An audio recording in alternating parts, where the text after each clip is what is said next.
O problema dos seminários hoje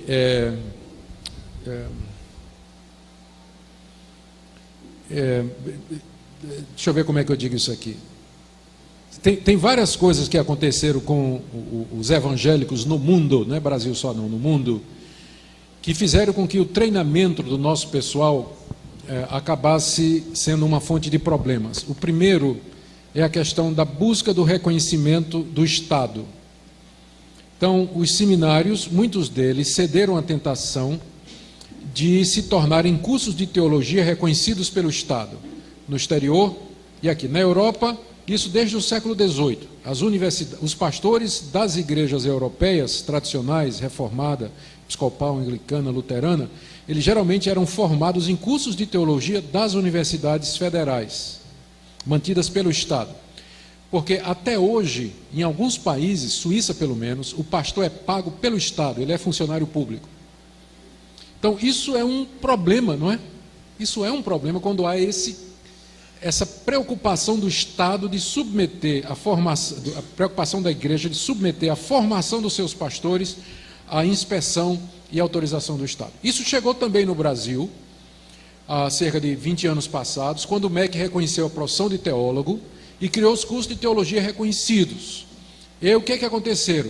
Universidades que não têm nenhuma vocação religiosa começaram a oferecer cursos de teologia, de ciências da religião, e aí as próprias denominações, algumas delas, cederam à tentação de submeter os seus cursos de teologia à aprovação do Estado. Há um documento de 90, uma lei de 99, aliás, que regulamenta os cursos de teologia, e que diz que os cursos de teologia, eles são de livre organização a critério das igrejas. Então, isso é bom, porque deu liberdade. Mas o que aconteceu? Qualquer denominação abria uma escola de teologia e pediu o reconhecimento do MEC. A qualidade caía.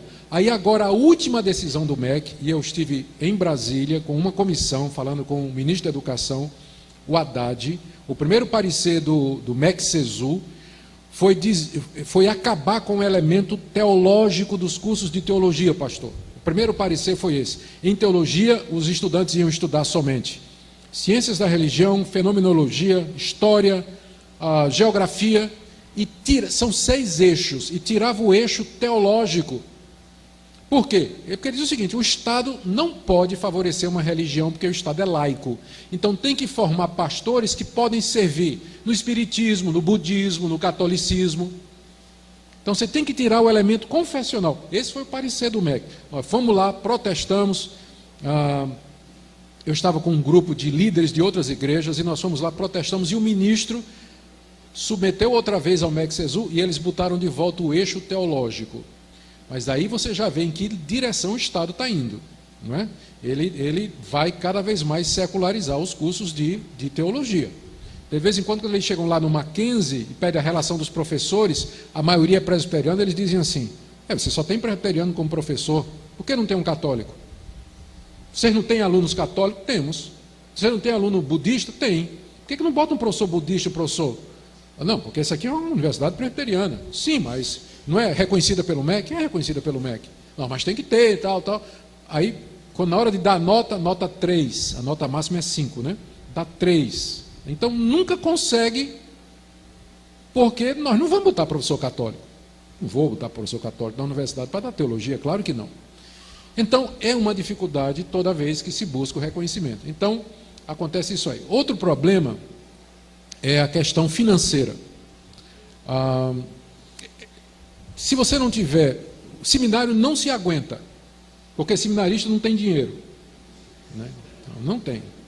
Então, quem é que vai sustentar o curso de teologia?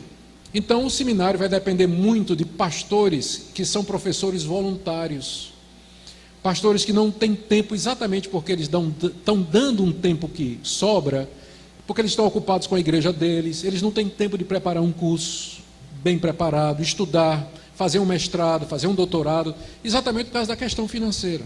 Aí a qualidade do curso é pequena, né? Ao liberalismo teológico, que entrou muito forte no Brasil através da literatura e dos seminários, que tira a fé. Tem estudante que perde a fé no primeiro ano, ele perde a fé no seminário. Tem professor que é especialista em fazer isso, arranca a fé do aluno no primeiro ano. Conheço casos e casos e casos. Mauro Meister, que é muito conhecido, ele veio da igreja metodista, ele começou teologia no seminário metodista, e no primeiro ano ele caiu fora. Ele disse que se tivesse ficado mais um ano, ele teria perdido a fé. Porque tinha vários professores lá que zombavam da fé. Você acredita que Deus criou o homem do barro? Você é doido? Aquela história de uma baleia engolir um homem, isso é lenda. A Bíblia está cheia de mito. Você acredita nisso? Na época começava zombando, né? E o cara ficava assim, não quer passar por besta, né, na frente dos colegas, né? Não, professor, o senhor sabe como é. Mas estou disposto a mudar, estou querendo aprender e tal, né? No fim do primeiro ano, não acredita mais em nada, né? Então essas coisas, né, têm contribuído. Então precisa ter muito cuidado. Nós vamos de escolas de formação de pastores que tenham bons mestres, um bom currículo, apego à palavra de Deus, compromisso com a autoridade da Escritura e uma visão pastoral. Antigamente se formava pastores um a um. O pastor de uma igreja adotava um candidato, passava livros para ele, levava ele nas visitas durante 3 anos, colava, era carrapato, né? Onde o pastor ia, o aprendiz ia, e o pastor ia dando oportunidades para ele pregar, para ele aconselhar, dava boa literatura, sentava com ele, ensinava teologia. Isso funcionava, que era uma beleza. Isso na década de, aliás, no século, na época dos puritanos, né? Era assim, um pouco depois era assim. Mas funcionava bem. Hoje em dia é em massa, né? Então se perde. Então são muitos problemas. Aqui em Fortaleza não precisa, porque tem a escola Charles Spurgeon. A exceção de tudo que eu falei é a escola Charles Spurgeon. Está gravado.